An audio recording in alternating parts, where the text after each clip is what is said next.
Bonsoir, chers parents. Je vous souhaite la bienvenue à cette soirée conférence sur les droits contradictoires en milieu scolaire. Je me présente, je suis Georgette Bégaud, coordinatrice des projets d'engagement des parents au sein de l'organisme Parents partenaires en éducation, appelé encore PPE. Nous sommes le réseau provincial des parents francophones en Ontario. Nous travaillons en collaboration avec les 12 conseils scolaires francophones en Ontario, ainsi que le consortium Centre Jules Léger. Et puis, nous avons bien sûr la belle mission d'éclairer, d'accompagner et d'outiller les parents dans leur rôle de premier éducateur.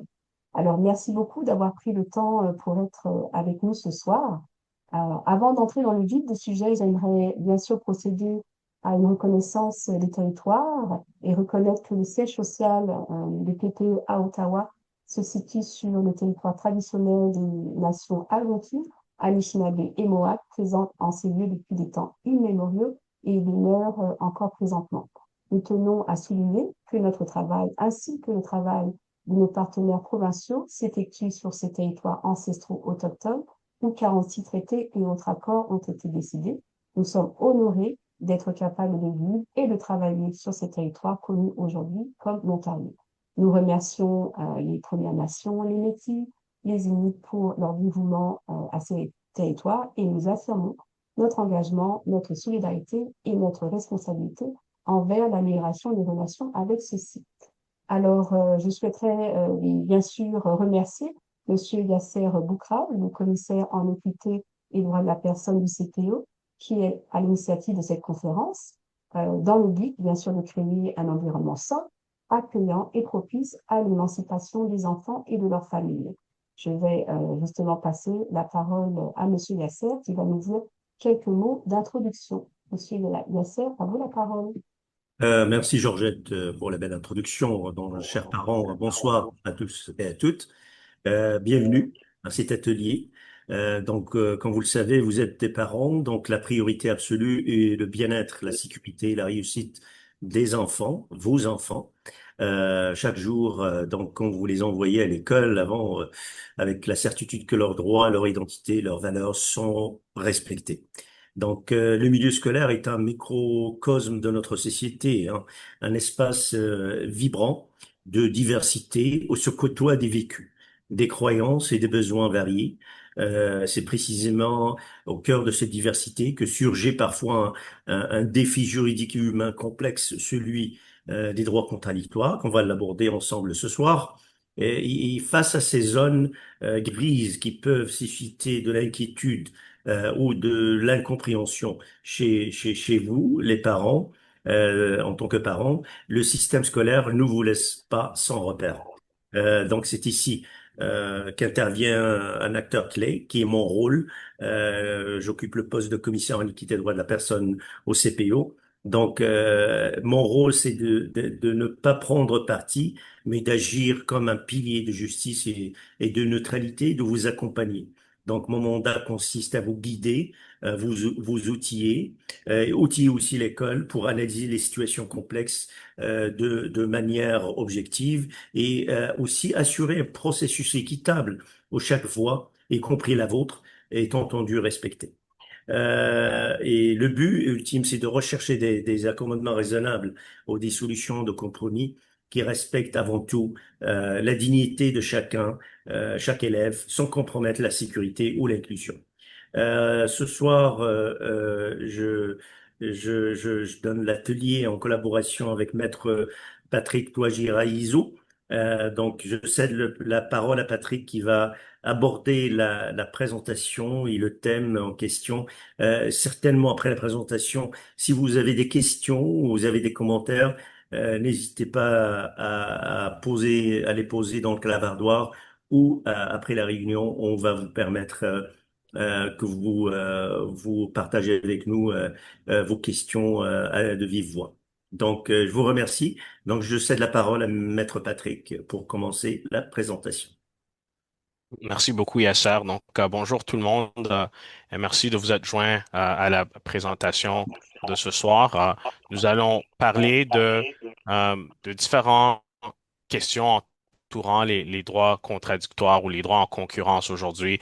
D'abord, allons passer un peu de temps à comprendre les droits en concurrence. Qu'est-ce que ça veut dire lorsqu'on parle de droits en concurrence? Ensuite, nous allons parler pourquoi il faut comprendre les obligations des conseils scolaires ainsi que des parents lorsqu'on parle de droits en concurrence. Et finalement, nous allons appliquer les principes que nous allons regarder à des exemples concrets par l'entremise de décisions pratiques ou de la jurisprudence pratique sur divers types de cas qui ont été étudiés, qui mettaient en jeu différents droits qui seraient, par exemple, protégés par la Charte ou protégés par le Code des droits de la personne, ou même enchâssés dans les lois habilitantes, par exemple la loi sur l'éducation, qui donne aux conseils scolaires leur pouvoir et en quelque sorte leurs obligations. Donc, j'aimerais commencer en traitant des sources juridiques qui sont au cœur de tout ce que font les pourvoyeurs de services en éducation et qui s'appliquent ici en Ontario particulièrement. Donc, nous allons parler de la Charte canadienne des droits et libertés. Nous allons parler du Code des droits de la personne. Nous allons parler de la loi sur l'éducation ainsi que ses règlements, donc le corpus législatif qui crée les conseils scolaires en éducation, puis qui vont en Ontario réglementer tout ce qui est fait. Donc, pas juste la loi sur l'éducation comme telle, mais les règlements qui sont adoptés pour venir modifier, préciser, qualifier certaines obligations en vertu de la loi sur l'éducation. Et bien sûr, il importe de comprendre qu'au-dessus du corpus législatif, que ce soit au niveau constitutionnel comme la charte, que ce soit au niveau des droits de la personne comme le code ou au niveau institutionnel comme la loi sur l'éducation. Il y a aussi ce qu'on appelle des notes et politiques programmes, par exemple, en Ontario, qui viennent, par exemple, donner des explications. Donc, ce sont des directives qui peuvent venir du ministère de l'Éducation pour dire, ben, voici comment nous allons mettre en œuvre certaines obligations en vertu de la loi sur l'éducation. Et finalement, bien sûr, les conseils scolaires ont des politiques et directives administratives à l'interne qui vont un peu gérer leurs propres activités, leurs propres obligations, leurs propres procédures. Et chaque conseil scolaire peut avoir une approche différente. On peut même voir que certains conseils scolaires utilisent une nomenclature différente lorsqu'on parle des obligations à l'interne. Par exemple, certains conseils scolaires parlent de lignes de conduite au lieu de politique ou directive administrative. Donc, comprendre qu'il y a comme une hiérarchie d'obligations auxquelles est assujetti un conseil scolaire. Ça commence avec ce que nous allons voir sous peu, ce qu'on appelle la loi suprême du Canada, qui est la loi constitutionnelle qui inclut la Charte canadienne des droits et libertés.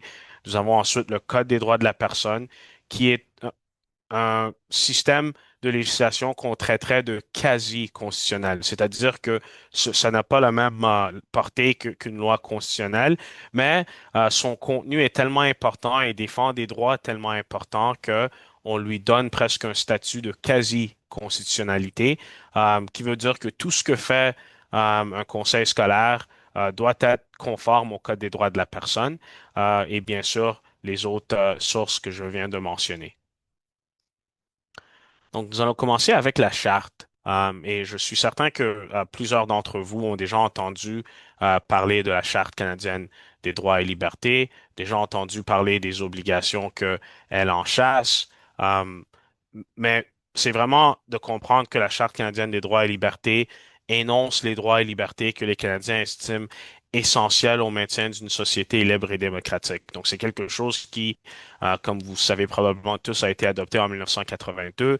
C'est c'est un système ou une partie de notre loi constitutionnelle qui est vraiment venue changer les obligations de l'État, du gouvernement envers les individus au Canada et de comprendre que c'est une loi constitutionnelle et que ce que ça nous dit, c'est que toutes les lois qui sont mises en place, toutes les politiques et pratiques qui sont mises en place et mises en œuvre par des acteurs de l'État doivent être conformes à la Charte canadienne des droits et libertés. Donc, c'est vraiment important de comprendre l'importance de cette loi-là et de comprendre que la loi constitutionnelle dont comporte la Charte, c'est la loi suprême du Canada. Donc, toutes les autres lois doivent se conformer aux règles contenues dans la Constitution. Et si elles ne sont pas conformes aux règles de la Constitution, ces lois peuvent être déclarées invalides. Donc, c'est quand même pas quelque chose qui est sans importance. Donc, comprendre que la Charte, c'est notre loi suprême puisque ça fait partie de notre système de droit constitutionnel. Les droits et libertés énoncés dans la Charte sont quand même reconnus comme étant quelque chose qui reviennent à toutes les personnes au Canada. Donc, on parle ici de citoyens canadiens, on parle de résidents permanents ou même aux nouveaux arrivants qui sont sur le territoire canadien. Mais il y a certaines exceptions ce contexte-là. Donc, il y a certains droits en vertu de la Charte canadienne des droits et libertés qui sont réservés seulement aux citoyens canadiens. Par exemple, le droit de voter qui se trouve à l'article 3 de la Charte ou le droit de demeurer au Canada, d'y entrer ou d'en sortir qui se trouve à l'article 6 de la Charte. Donc, c'est vraiment comprendre que c'est quelque chose qui donne des droits à presque tout le monde qui est sur le territoire canadien et la majorité des droits, sinon une grande partie des droits, sont octroyés à tout le monde, mais il y a certains droits qui sont fondamentalement reliés au statut de citoyen et qui sont limités aux citoyens. Lorsqu'on parle des conseils scolaires, euh, la question peut peut-être survenir ou surgir, bien, qu'est-ce qui se passe? Comment ça se fait que un conseil scolaire serait assujetti à la charte? Bien, les conseils scolaires sont des organismes gouvernementaux ou quasi-gouvernementaux qui exercent des pouvoirs qui leur sont conférés par la loi. Par exemple, j'ai parlé tantôt de la loi sur l'éducation. Ben, à ce titre, ils sont assujettis à la Charte canadienne des droits et libertés lorsqu'ils prennent des décisions, adoptent des politiques ou exercent leurs fonctions publiques. Il faut comprendre que les tribunaux judiciaires au Canada ont reconnu que les organismes publics qui mettent en œuvre des politiques gouvernementales ou exercent des fonctions gouvernementales, notamment les conseils scolaires, sont tenus de respecter des droits et libertés garantis par la Charte. Donc, c'est un fait reconnu par la Cour suprême du Canada, donc notre plus haute cour au Canada, que les conseils scolaires sont assujettis à la Charte canadienne des droits et libertés. Donc, les décisions d'un conseil scolaire doivent être compatibles avec les droits protégés par la Charte. Et vous pouvez penser, par exemple, à des droits comme la liberté d'expression, la liberté d'association, le droit à l'égalité et comme nous allons voir aussi la liberté de pratiquer sa religion. Vous pouvez voir ici qu'il y a des exemples qui sont soulevés. Maintenant, si avait à décortiquer ce que ces droits-là veulent dire, ben, d'abord comprendre que un des droits les plus fondamentaux que l'on trouve en vertu de la Charte, c'est le droit qui se trouve à l'article 7 portant sur le droit à la vie, la liberté et la sécurité de sa personne. Euh, Ce droit-là est vraiment quelque chose qui vient assurer que tout le monde peut se sentir en sécurité, peut se sentir libre et peut se sentir que leur vie est quand même quelque chose qui est reconnu comme étant précieux ou précieuse parce que des fois, il y a des politiques ou des lois qui sont passées qui peuvent venir peut-être mettre à risque ce droit-là. Donc, comprendre que c'est garanti par l'article 7 de la Charte. Un autre droit qui est reconnu, comme j'ai mentionné tantôt, c'est la liberté de religion. Donc, ceci se trouve à l'alinéa 2A de la Charte. Et cet alinéa protège la liberté de conscience et de religion. Donc, ce droit permet à chacun de pratiquer sa religion, d'exprimer ses croyances religieuses et de ne pas être contraint d'adopter ou d'abandonner une croyance religieuse. Donc, un droit important et fondamental dans une société démocratique comme celle du Canada. Il y a aussi la liberté d'expression. Donc, celle-ci se trouve à l'alinéa 2B de la charte. Et cette liberté-là euh, amène une protection qui vise notamment le droit d'exprimer ses opinions, ses idées et ses croyances sous réserve des limites raisonnables prévues par la loi. Comme nous allons voir tantôt, euh, la liberté d'expression est une des libertés qui vient un peu mener à la question de droit en concurrence parce que oui, nous avons le droit d'exprimer les choses que l'on veut exprimer, mais est-ce qu'il y a une limite à ces choses? Comme nous allons traiter sous peu, ben, dans certaines circonstances, les tribunaux reconnaissent que oui, il doit y avoir une limite. Dans le contexte scolaire, ceci est aussi important. Un droit qui se trouve à l'article 8 de la Charte. Donc, c'est la protection contre les fouilles, les perquisitions ou les saisies abusives. Et bien sûr, ceci est quelque chose qui est conforme lorsqu'on fait affaire avec l'État, avec le gouvernement. Donc, assurer que le gouvernement n'abuse pas de ses pouvoirs. Et cette disposition vise à protéger les atteintes raisonnables ou les attentes raisonnables en matière de vie privée et exige généralement que les interventions de l'État soient autorisées par loi et effectuées de manière raisonnable. Et comme nous allons voir tantôt, ceci s'applique aussi dans le contexte scolaire. Maintenant, c'est pas parce que la charte nous garantit des droits que ces droits-là sont absolus ou aucunement assujettis à des limites.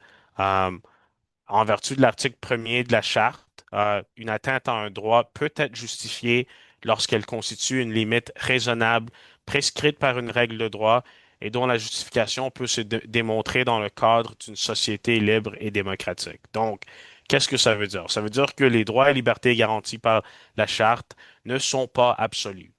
Bien qu'ils bénéficient d'une protection constitutionnelle, ils peuvent faire l'objet de restrictions dans certaines circonstances. Donc, l'article premier de la Charte prévoit que les droits et libertés qu'elle garantit sont assujettis à des limites raisonnables prescrites par une règle de droit. Donc, est-ce qu'il y a, et c'est comme un test, le test comme tel n'est pas nécessairement prévu dans la Charte, c'est un test qui a été développé dans la jurisprudence de la Charte auprès de la Cour suprême du Canada ou d'autres tribunaux, mais le libellé de l'article premier nous dit que euh, ces droits-là sont assujettis ou à des limites raisonnables prescrites par une règle de droit dont la justification peut se démontrer dans le cadre d'une société libre et démocratique. Donc, juste le fait que l'article premier existe, on parle déjà d'un balancement qui doit avoir lieu, d'un équilibre qui doit avoir lieu lorsqu'on parle de droits qui sont garantis.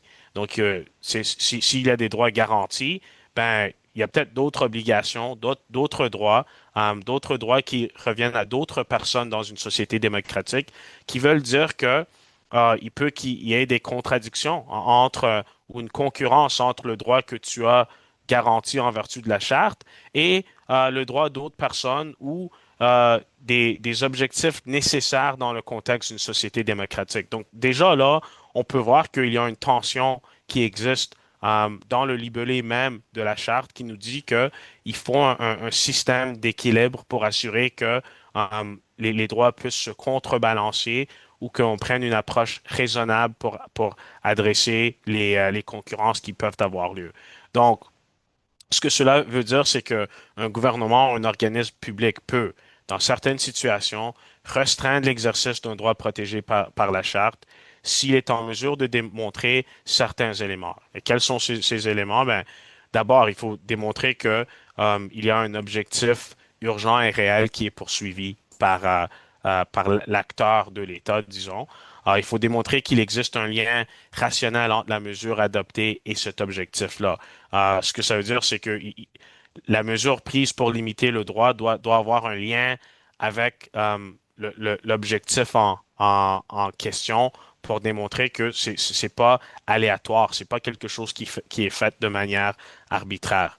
Il faut aussi démontrer que l'atteinte au droit est minimale, c'est-à-dire qu'elle porte le moins possible atteinte au droit en cause. Donc, ce que ça nous dit, c'est que un acteur de l'État, oui, a le droit dans certaines circonstances de limiter un droit garanti par la charte, mais on s'attend à ce que cette limitation-là se fasse de manière minimale. Donc, c'est-à-dire que si nous avons plusieurs mesures que l'on peut prendre pour limiter le droit, ben, s'il y a une mesure qui atteint de manière minime à d'autres ou de manière minimale à ces droits-là, alors que d'autres mesures peuvent être peut-être trop larges, des mesures qui sont trop générales même.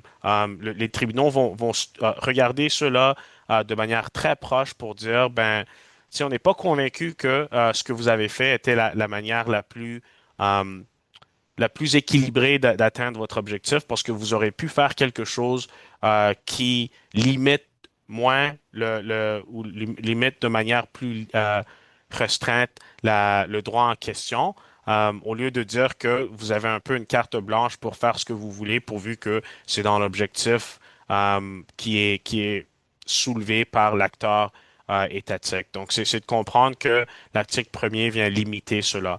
Et bien sûr, finalement expliquer que les avantages de la mesure l'emportent sur les effets préjudiciables pour les droits et libertés. Donc, il faut démontrer encore un équilibre pour dire que en adoptant cette limite aux droits qui sont protégés par la charte, on est en train de démontrer qu'on donne un avantage qui l'emporte sur les effets préjudiciables du fait de perdre ce droit-là ou de limiter ce droit-là.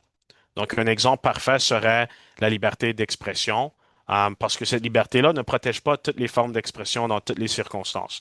Certaines restrictions peuvent être justifiées afin de protéger la sécurité, les droits d'autrui, l'ordre public ou le bon fonctionnement des institutions publiques. Et c'est un exemple qui peuvent sortir de cela, c'est dans le contexte scolaire.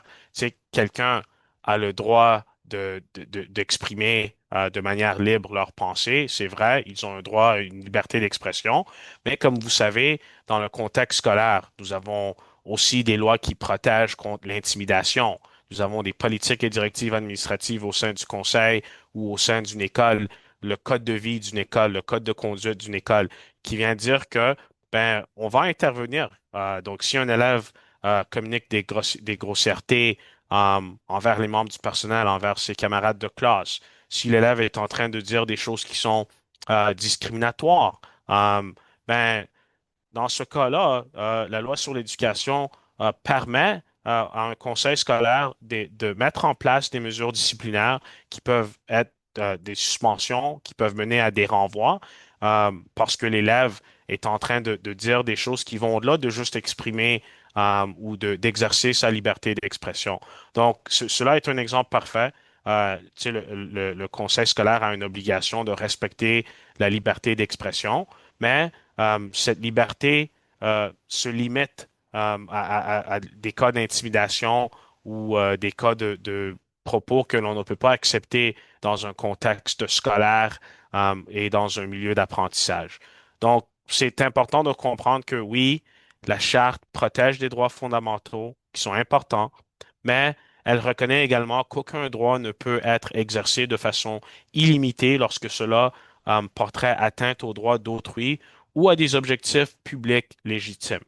Donc, c'est important de comprendre cela et que lorsqu'on parle de droit en concurrence, de droit contradictoire, il y a déjà au sein même de la Charte canadienne des droits et libertés un exercice d'équilibre qui reconnaît cette réalité particulière à une société démocratique.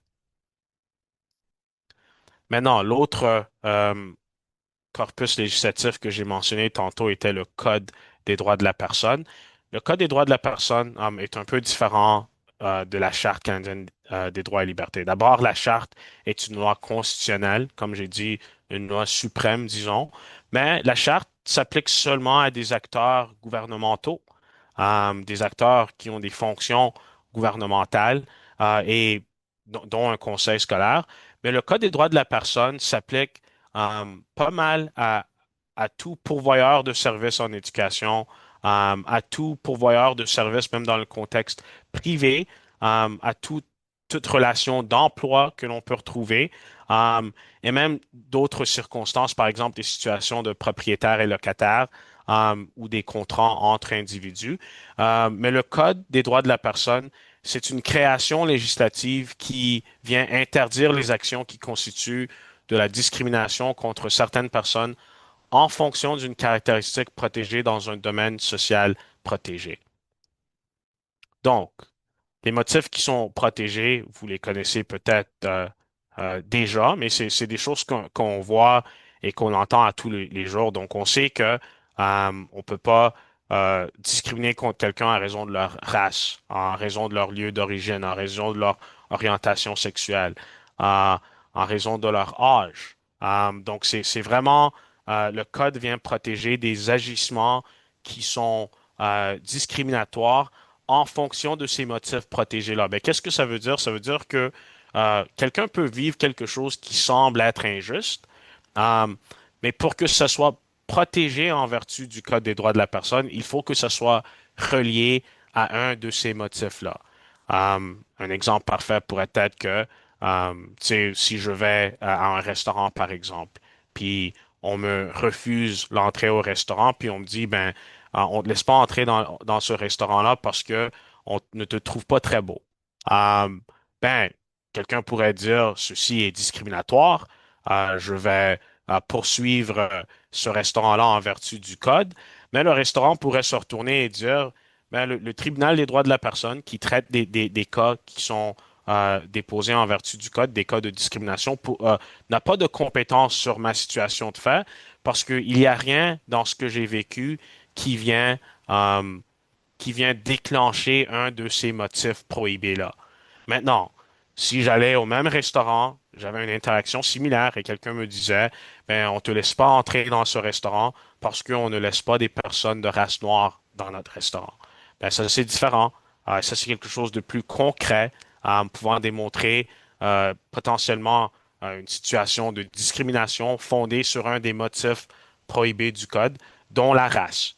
Donc, c'est un peu pour vous montrer que pour que le code soit déclenché, la protection en vertu du code soit déclenchée, il ne faut pas juste vivre une expérience, disons, néfaste, une expérience qui est peut-être déplaisante. Euh, il faut que cette expérience-là soit reliée à un des motifs et il faut qu'on démontre avoir vécu une conséquence, une injustice, oui. Il faut qu'on démontre aussi qu'on fait partie d'un des motifs prohibés. Et ensuite, il faut ce lien entre l'injustice, le traitement, la conséquence vécue qui est néfaste avec le motif prohibé. Donc, ce lien-là est vraiment important et c'est important de le comprendre parce que c'est ce qui déclenche l'obligation d'un conseil scolaire. Lorsqu'on parle d'handicap, ici, on peut faire référence à une grande variété d'états de santé qui sont réels ou présumés. Euh, Lorsqu'on parle de l'état familial, on peut faire référence au fait de se trouver dans une relation parent-enfant qui n'est pas forcément fondée sur des liens biologiques. Lorsqu'on parle de croyances, on peut parler d'une définition qui traite d'un un système reconnu, une confession de foi, comprenant à la fois des convictions et des observances. Mais la croyance ne comprend pas des convictions profanes, morales ou éthiques, ni les convictions politiques, des convictions politiques. Donc, encore, ceci, c'est juste des exemples pour vous montrer euh, qu'ils font un lien, mais tu sais, les motifs que l'on utilise dans les caractéristiques protégées, ce sont des motifs qui peuvent être larges, mais avec le temps, avec des cas de jurisprudence, le tribunal est venu un peu cadrer certains motifs pour dire, ben voici ce qu'on veut dire lorsqu'on parle de X ou Y motif. Et bien sûr, la race n'est pas définie par le code. Toutefois, les notions de race et des choses qui sont basées sur des processus sociaux, ce sont toutes des choses que l'on peut voir qui sont reconnues par le code. Donc, vraiment important de distinguer le code et la Charte canadienne des droits et libertés, de comprendre les motifs qui sont différents. Mais tu sais, lorsqu'on regarde à la Charte, l'article 15 de la Charte vient soulever plusieurs motifs. L'article 15 parle de droit à l'égalité, basé sur des motifs qui sont quand même similaires à ceux que l'on retrouve dans le code. Donc, il y a comme un peu un lien entre les deux, mais de comprendre que ce sont deux systèmes de législation différents qui traitent de différentes choses, qui s'appliquent de manière différente, mais qui viennent faire la même chose, qui est de protéger les droits euh, de personnes qui ont contact avec le système de services en éducation, que ce soit en tant qu'élèves et parents qui ont des élèves dans un système d'éducation, ou même les employés d'un conseil scolaire ont des protections en vertu du code et en vertu de la Charte canadienne des droits et libertés. Maintenant, j'ai mentionné tantôt les domaines sociaux protégés. C'est comme un peu ce que je viens de dire. Les deux qui s'appliquent vraiment au conseil scolaire, c'est en tant qu'employeur. Le code s'applique à toutes les modalités et conditions d'emploi, du processus d'embauche au licenciement, en passant par la formation, le rendement, l'examen du rendement et le maintien en poste. Et à titre de fournisseur de services, l'éducation est un fournisseur de services en éducation en vertu du code. Donc, c'est vraiment de cette manière-là que s'applique le code. Et bien sûr, comme vous pouvez voir, le code a des protections et des libertés qui sont un peu comme la charte, qui traite de religion, qui traite de race ou d'autres groupes de protection. Et comme vous pouvez l'imaginer, et comme nous allons en discuter davantage, il peut y avoir des situations dans lesquelles euh, ces droits-là, ces motifs-là viennent se contredire ou on a des obligations envers un groupe en raison d'un motif, mais aussi des obligations envers un autre groupe en, en raison d'un autre motif, mais que pour arriver à une solution ou quelque chose qui atteint les obligations envers les deux motifs, les deux groupes, il faut vraiment se livrer à un exercice de balancement ou d'équilibre. Une décision importante dans le contexte des droits de la personne, surtout en ce qui a trait aux obligations d'un conseil scolaire comme pourvoyeur de services en éducation. C'est la décision Moore qui date de 2012. Et cette décision-là, ce qu'elle vient vraiment dire, et ce qu'il faut retenir de cette décision-là, c'est que elle vient parler du fait que l'obligation des conseils scolaires en vertu d'un du Code des droits de la personne en Ontario, mais en vertu de tout système ou euh, de tout système de législation qui traite de questions des droits de la personne. Ce que cette décision-là vient nous dire, c'est que l'obligation d'un conseil scolaire ici en Ontario, d'un district scolaire, par exemple, au Nouveau-Brunswick, d'une division scolaire au Manitoba, il y a différents titres pour différentes choses, mais pour le dire partout au Canada, tout pourvoyeur de services en éducation, leur obligation en matière de droits de la personne, c'est d'assurer d'offrir un accès concret à l'éducation. Donc, lorsqu'on traite c'est comment est-ce qu'on assure qu'on est en train euh, d'assurer qu'un enfant ou un élève est traité de manière juste et équitable en vertu du code? Ben d'abord, assurer que cet élève-là, si il ou elle tombe sous un des motifs protégés par le code, que le conseil scolaire ne fait rien pour miner à l'accès concret à l'éducation de l'élève. Donc, c'est vraiment quelque chose d'important à comprendre dans ces circonstances-là et à tenir en compte. Et bien sûr, une autre chose au sujet du Code des droits de la personne, c'est que bien que le Code des droits de la personne parle de différentes obligations d'un conseil scolaire, euh, il, il traite aussi d'obligations d'un parent, par exemple. Donc, lorsqu'on parle du conseil scolaire qui doit assurer qu'il n'y a pas de mesures discriminatoires qui sont prises, euh, il y a aussi une obligation d'un conseil scolaire, par exemple, d'accommoder certains besoins qui sont protégés par le Code. Mais les parents, par exemple, ont aussi des obligations de coopérer avec un processus d'accommodement en vertu du Code, de fournir des renseignements au conseil scolaire lorsque le conseil scolaire tente d'accommoder un élève qui a, par exemple, des besoins particuliers. Donc, oui, il y a des obligations en vertu du code pour un conseil scolaire, mais les parents ont aussi des obligations par rapport auxquelles ils doivent s'acquitter euh, pour que le code ou les protections du code puissent être là ou en fonction de manière pleine et entière.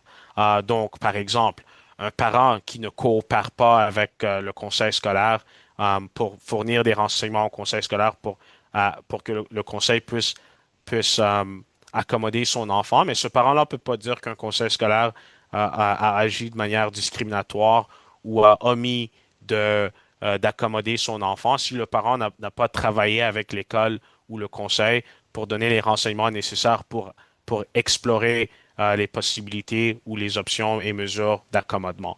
Donc, comprendre que les parents ont aussi des obligations en tant que participants et personnes qui bénéficient de services en éducation par l'entremise de leurs enfants. Alors, pour la loi sur l'éducation, comme j'ai mentionné tantôt, cette loi-là vient traiter des pouvoirs et responsabilités du ministre de l'Éducation, des conseils scolaires, des agents de supervision, donc des surintendants ou surintendantes, des directions d'école et des enseignants et enseignantes. Donc, cette loi-là vient un peu, cette loi-là, c'est comme, on pourrait dire, la loi suprême d'un conseil scolaire. C'est cette loi-là qui vient traiter des obligations d'un conseil scolaire. Les règlements qui sont adoptés en vertu de la loi sur l'éducation complémentent la loi sur l'éducation et fournissent des détails supplémentaires sur certains sujets spécifiques. Donc, c'est quelque chose, tu sais, des fois, il y a par exemple quelque chose qui n'est pas trop clair par rapport au libellé d'une question spécifique en vertu de la loi sur l'éducation. Ben, si cela est le cas, des fois, le gouvernement va venir et ils vont adopter un règlement qui vient peut-être préciser ou clarifier ou fournir un peu une voie pour pouvoir adresser certains éléments de la loi sur l'éducation. Les conseils scolaires développent aussi des politiques à l'interne, comme j'ai mentionné tantôt. Un exemple parfait serait que la loi sur l'éducation parle du fait que on peut suspendre un élève pour certains agissements et on peut suspendre un élève et faire enquête pour renvoyer l'élève lorsqu'il y a certains agissements. Donc, la loi sur l'éducation donne un pouvoir de suspendre et de renvoyer des élèves, mais un conseil scolaire peut adopter des politiques et des directives administratives euh, qui créent une procédure ou qui créent ou viennent préciser certaines choses par rapport à ce pouvoir-là de suspendre ou renvoyer un élève. Et bien sûr, le ministère de l'Éducation peut aussi publier ce qu'on appelle les notes politiques programmes, donc des NPP, qui établissent des lignes directrices pour les conseils scolaires. Donc, encore sur cette question de suspension et renvoi, tu sais, en plus du fait que le conseil scolaire peut adopter ses propres politiques et directives administratives sur ce genre de sujet, ben, le ministère de l'Éducation peut aussi émettre des NPP qui viennent adresser certains enjeux ou fournir des lignes directrices sur certains sujets qui sont couverts par la loi sur l'éducation, ses règlements ou même des politiques et directives qui existent déjà au sein d'un conseil scolaire. Donc, ce que ces choses-là viennent faire, c'est que, ben, ils encadrent les responsabilités des conseils scolaires, des directions d'école et du personnel scolaire. Euh, ils prévoient des pouvoirs liés à la discipline scolaire, par exemple, la sécurité des élèves. Tu sais, les règlements pris en vertu de la loi sur l'éducation viennent prévoir les obligations, tu sais, d'une direction d'école, par exemple, d'assurer la sécurité dans l'école. Euh, le maintien de l'ordre dans l'école, la gestion quotidienne du milieu scolaire et bien sûr les politiques internes du conseil peuvent aussi guider la réponse à certaines situations. Maintenant, pourquoi est-ce que la loi sur l'éducation est importante? Ben, c'est important parce que ceci est un des éléments de contrebalancement lorsqu'on parle de droits contradictoires. Par exemple, j'ai mentionné tantôt que quelqu'un, en vertu de la Charte canadienne des droits et libertés, a une liberté d'expression. Ben, la loi sur l'éducation qui traite de la discipline scolaire, qui traite de la sécurité des élèves, qui traite du maintien de l'ordre dans l'école, ben, cette loi-là vient de manière fondamentale émettre des limites à la liberté d'expression. Um, et pourquoi? Ben parce que le Conseil a aussi des droits, l'obligation d'assurer que, comme on a mentionné tantôt avec l'article 7, que chaque élève se sente en sécurité à l'école. Donc, si un élève a la liberté d'expression, mais commence à dire n'importe quoi, et d'une manière qui est discriminatoire, d'une manière qui est intimidante envers d'autres élèves, ben, cela vient déclencher le droit de ces autres élèves-là de se sentir en sécurité dans l'école. Um, donc, un conseil scolaire, en vertu de la loi sur l'éducation, en vertu d'autres politiques, des règlements, a le droit de mettre en place des limites à cette liberté d'expression-là.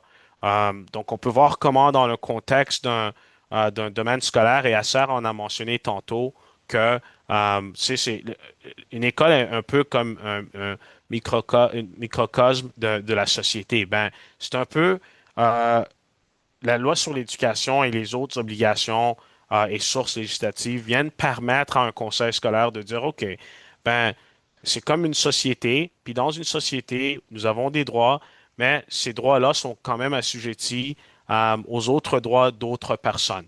Et un cas d'intimidation et de liberté d'expression est un exemple parfait du balancement qui doit avoir lieu lorsqu'on vit dans une société. Et pour prendre les mots de la Charte canadienne des droits et libertés, lorsqu'on parle d'une société libre et démocratique. Donc, quels sont les rôles de ces sources-là? Ben, c'est de comprendre que ces sources ne s'appliquent pas de manière isolée. Les droits et obligations qui sont effectués en vertu de la charte, les droits et obligations qui sont effectués en vertu du Code des droits de la personne et les droits et obligations qui sont mis en œuvre ou effectués en vertu de la loi sur l'éducation, des politiques, des directives du ministère, des directives administratives internes d'un conseil scolaire, ils ne s'appliquent pas de manière isolée. Toutes ces choses-là existent en même temps, interagissent en même temps. Donc, comprendre que il y a forcément déjà une question d'équilibre qui doit avoir lieu. Comprendre que dans le milieu scolaire, les conseils scolaires doivent souvent concilier les droits individuels d'un élève, donc comme j'ai dit, la liberté d'expression d'un élève, les droits des autres élèves, donc l'élève a la liberté d'expression, mais il ne peut pas dire des choses qui viennent, par exemple, lorsque j'étais élève à l'école, bien qu'un de mes camarades de classe ait le droit euh, ait une liberté d'expression, il ne peut pas venir et commencer à utiliser des termes, par exemple, racistes, utiliser des mots connus comme étant racistes. Cet élève-là, on va lui dire qu'il ne peut pas dire ces choses-là, et s'il le fait, il va être assujetti à des mesures disciplinaires, euh, dépendamment qui peuvent être très, très, très sévères, dépendamment, bien sûr, des agissements particuliers et des mots particuliers utilisés. Il y a le maintien de la sécurité, donc c'est-à-dire que, bien que quelqu'un puisse dire ou faire des choses, cela va être assujetti au maintien de la sécurité dans une école parce que d'abord et avant tout, dans le contexte d'une école, on doit fournir la sécurité. Un exemple parfait, c'est avec le Code des droits de la personne. Par exemple, il y a une obligation d'accommoder en vertu du Code des droits de la personne. Comme j'ai mentionné tantôt, si un élève a un besoin particulier euh, et a besoin qu'on accommode ce besoin-là ou qu'on ait des mesures d'accommodement pour ce besoin-là dans le contexte scolaire, ben, ça se peut qu'un accommodement n'est pas possible en raison du fait que ça va avoir un impact sur la santé et sécurité dans l'école. Et ce qu'on dit en vertu du code, c'est que un conseil scolaire a l'obligation d'accommoder un élève jusqu'à ce qu'on appelle un préjudice injustifié. Puis un des préjudices injustifiés que l'on reconnaît dans le contexte scolaire, c'est la santé et sécurité. Donc, le droit à une protection en vertu du Code des droits de la personne, ben, il doit être contrebalancé. Il y a un exercice d'équilibre qui doit avoir lieu avec le droit d'assurer que tous les élèves dans l'école jouissent d'un niveau de sécurité. Et bien sûr, il y a l'obligation de maintenir un milieu scolaire inclusif et respectueux. Donc encore, c'est un exemple euh, que l'on peut donner pour dire, ben, un élève va pas être permis de dire n'importe quoi parce que il faut qu'on garde un milieu scolaire qui est inclusif et respectueux, non seulement des autres élèves, mais aussi même des membres du personnel. Donc là, j'aimerais qu'on traite des droits contradictoires pour comprendre un peu ce que l'on veut dire lorsqu'on parle de droits qui sont en concurrence. Donc, dans une société pluraliste et démocratique, il arrive que les droits et libertés de différentes personnes entrent en conflit. Vous venez de l'entendre. On parle alors de droits en concurrence ou de droits contradictoires dans ces circonstances-là. Mais comme nous avons traité il y a quelques instants, ni la Charte canadienne des droits et libertés, ni le Code des droits de la personne euh, n'accordent une priorité automatique à un droit sur un autre. Donc, il y a pas il y a pas de disposition dans la charte ou dans le code qui dit que ben, ce droit-là ou ce droit particulier-là l'emporte sur les autres.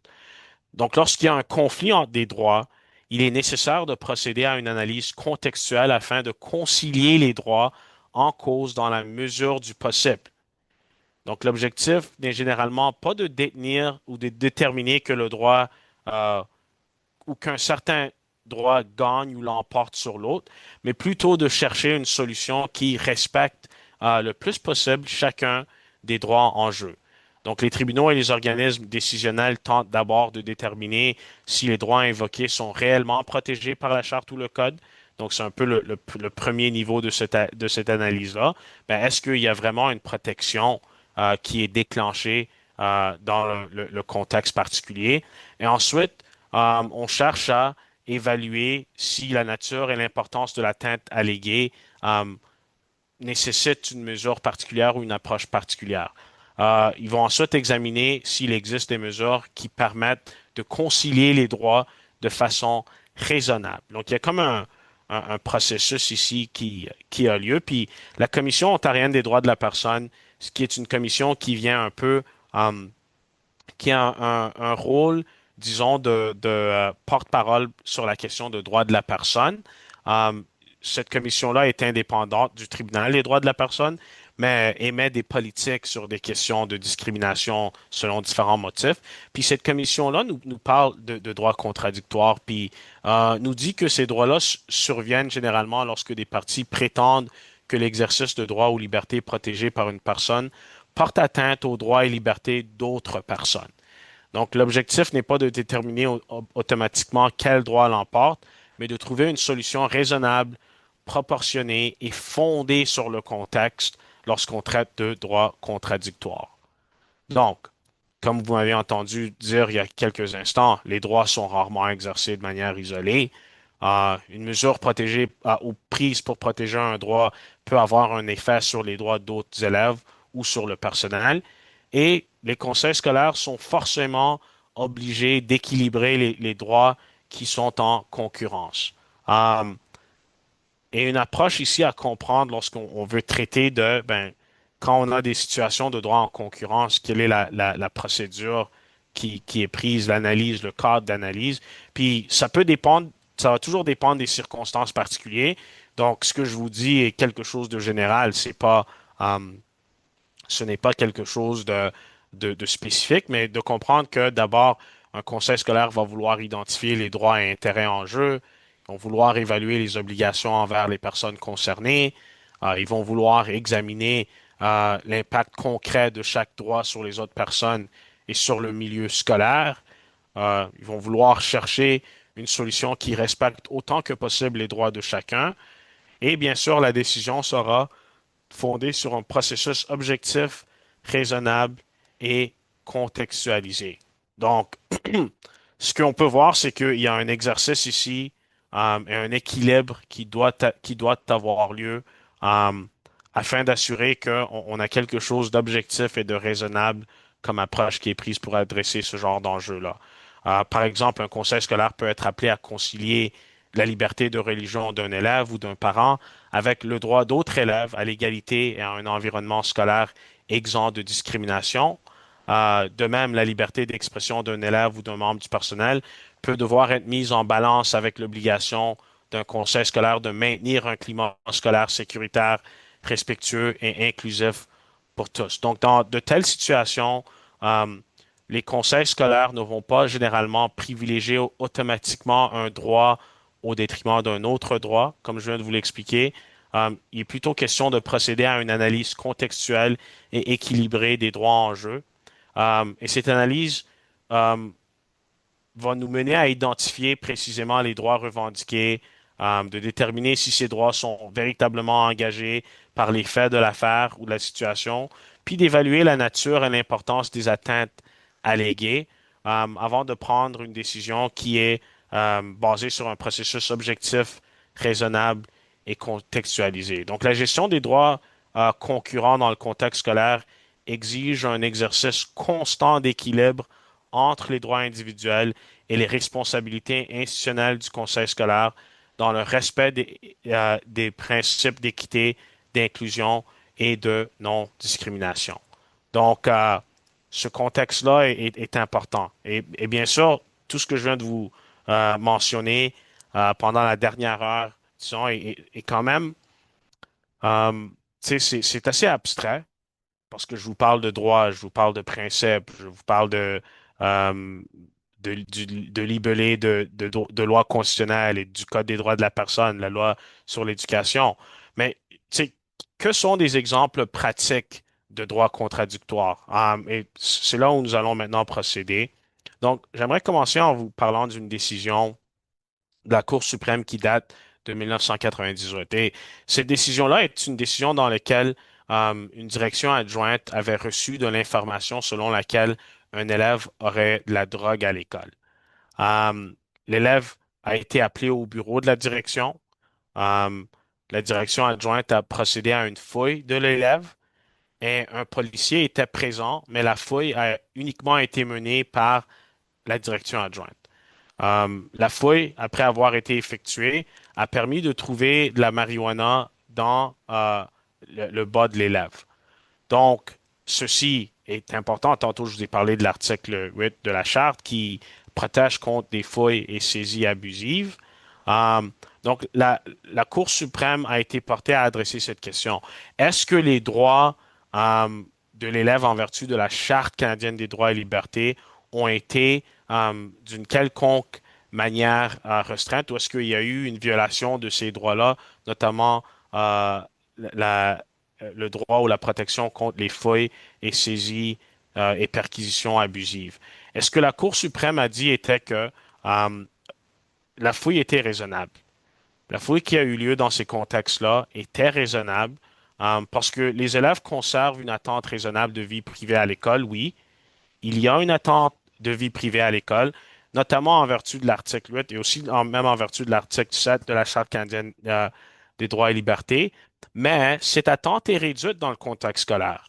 Euh, les directions d'école ont une obligation de maintenir l'ordre et la sécurité dans l'école. C'est-à-dire que les autres élèves ont aussi un droit de sécurité dans une école. Donc, si une direction adjointe dépendamment des circonstances, se livre à une fouille parce qu'il y a une raison quelconque, ben, la fouille peut être justifiée si elle repose sur des motifs sérieux et est menée de façon raisonnable. Donc, ça veut dire que malgré le fait qu'un élève a des droits individuels, ce droit-là doit être contrecarré contre les autres droits des autres élèves de jouir une expérience en éducation euh, qui s'exerce en sécurité. Et qu'une direction d'école ou une autorité scolaire, ben, ils ont le droit de prendre des mesures pour assurer que il y a un certain niveau d'ordre et de sécurité dans une école. Donc, ça veut dire que je peux miner aux droits d'un élève en vertu de l'article 8 de la Charte afin de démontrer que ou afin d'assurer la sécurité. Maintenant, on voit ici les termes raisonnables. T'sais, il faut qu'il y ait une approche raisonnable qui est prise pour cette fouille-là. Et ici, on parle de motifs sérieux. Il faut qu'il y ait des motifs sérieux. Ce que ceci vient faire, ça vient un peu assurer que l'article premier de la charte, qui vient nous dire, comme vous m'avez entendu dire tantôt, il y a un élément qui parle d'une approche minime lorsqu'on va restreindre les libertés protégées par la charte. Il faut prendre une approche euh, qui a un impact minimal sur le droit protégé. Ben, on ne dit pas ici qu'une direction d'école ou une direction adjointe peut fouiller un sac d'école ou fouiller un élève quand ça leur tente et de la manière que ça leur tente. On parle du fait qu'il faut des motifs sérieux et il faut que ça soit fait de manière raisonnable. Une autre décision qui vient de la Cour suprême du Canada, c'est la décision Multani. Multani contre Commission scolaire Marguerite Bourgeois, qui est une décision ou une école qui se retrouvait au Québec. Mais dans cette décision, la Cour suprême du Canada a examiné la question de savoir si une commission scolaire au Québec pouvait interdire à un élève de confession sikh de porter son kirpan à l'école. Pour ceux et celles d'entre vous qui ne le savent pas, le kirpan est un objet religieux que les Sikhs pratiquants considèrent comme un article de foi obligatoire. Euh, donc, dans ce contexte, dans le contexte de cette décision-là, après qu'un élève avait accidentellement laissé tomber son kirpan dans la cour d'école, la commission scolaire a décidé d'interdire complètement son port à l'école pour des raisons de sécurité. Donc, comme on vient de voir dans la question de fouille, la sécurité est quelque chose qui rentre en jeu. Et bien sûr, ici, après qu'un élève a échappé le kirpan de manière accidentelle, l'école a mis en place une règle qui disait que non, on limite ceci de manière complète et absolue. Et bien sûr, l'élève disait et soutenait que cette interdiction portait atteinte à sa liberté de religion, qui est protégée. Et le conseil scolaire, quant à lui, il disait, ben non, écoutez, on interdit cela parce que c'est important pour maintenir un environnement scolaire sécuritaire. Et bien sûr, l'affaire opposée, la liberté de religion de l'élève et les obligations de sécurité de l'école. Donc, on parle ici de quand même deux droits importants qui sont en jeu. Et lorsqu'on parle de droits de sécurité ou les obligations de sécurité de l'école, on parle aussi, comme j'ai mentionné tantôt, des droits des autres élèves de jouir d'une expérience éducative qui est exempte de danger et qui est effectuée de manière sécuritaire. Et ce que la Cour suprême est venue dire, c'est que euh, l'interdiction qui portait atteinte à la liberté de religion qui était garantie en vertu de la Charte des droits et libertés avait lieu. Euh, et, et la Cour suprême a reconnu que la sécurité dans les écoles constitue un objectif important, mais elle a jugé qu'une interdiction totale du kirpan n'était pas une mesure proportionnelle dans les circonstances. Euh, donc, tu sais, la Cour, après avoir évalué la situation de manière complète, a souligné qu'il existait des solutions moins restrictives permettant à la fois de protéger la sécurité des élèves et de respecter la liberté de religion de l'élève concerné. Elle a notamment approuvé des conditions exigeant que le kirpan soit placé dans un fourreau, enveloppé et cousu sous les vêtements de manière à réduire considérablement les risques pour la sécurité. Donc, il y avait d'autres choses que la commission scolaire aurait pu faire pour, euh, pour contrebalancer les droits qui étaient en jeu, autre que une interdiction totale du port du kirpan. Um, donc ici, la Cour a accepté l'idée d'un accommodement encadré permettant le port du kirpan sous certaines conditions. Um, donc l'équilibre qui doit avoir lieu, c'est pas oui ou non de manière absolue. L'équilibre peut être oui sous certaines conditions. Et c'est comme ça qu'on dit qu'on ne tente pas de choisir entre un droit ou l'autre. La Cour suprême nous dit que non, on va essayer de concilier les deux. Est-ce qu'il y a une manière de permettre à l'élève de jouir à la protection qui existe en vertu de la charte et d'assurer que l'école maintient une atmosphère sécuritaire, un environnement sécuritaire pour tous les élèves? Ben, la réponse pour la Cour suprême était que oui, c'est possible d'atteindre ces deux objectifs-là sans interdire de manière complète et de manière absolue le port du kirpan. Donc, la décision illustre ici qu'un conseil scolaire ou un pourvoyeur de services en éducation doit essayer de prendre une mesure qui concilie les droits concurrents au moyen de mesures raisonnables euh, plutôt que d'imposer automatiquement des interdictions générales. La décision illustre également le principe selon lequel les restrictions à la liberté de religion doivent être justifiées et constituer une atteinte minimale nécessaire pour atteindre un objectif légitime. Euh, donc, un peu comprendre, ceci est un exemple euh, pratique du genre de concurrence qu'on peut avoir entre certains droits dans le contexte scolaire. J'aimerais vous amener envers une autre décision de la Cour suprême ici. Et cette décision-là, c'est la décision Chamberlain contre Surrey School District. Cette décision-là est une décision qui a amené en jeu un enseignant qui voulait utiliser trois livres montrant des familles avec parents de même sexe dans une classe de maternelle et de première année. Le conseil scolaire a refusé d'approuver ces livres comme matériel pédagogique supplémentaire. Le refus était lié, entre autres, aux objections religieuses ou non morales de certains parents. Donc, certains parents disaient non, on ne veut pas ce genre de contenu-là en salle de classe. Euh, donc, il y avait ici un litige qui opposait les convictions religieuses de certains parents dans la communauté scolaire et l'obligation du conseil scolaire d'agir de façon inclusive et tolérante. Donc ici, la Cour suprême a annulé la décision du conseil scolaire.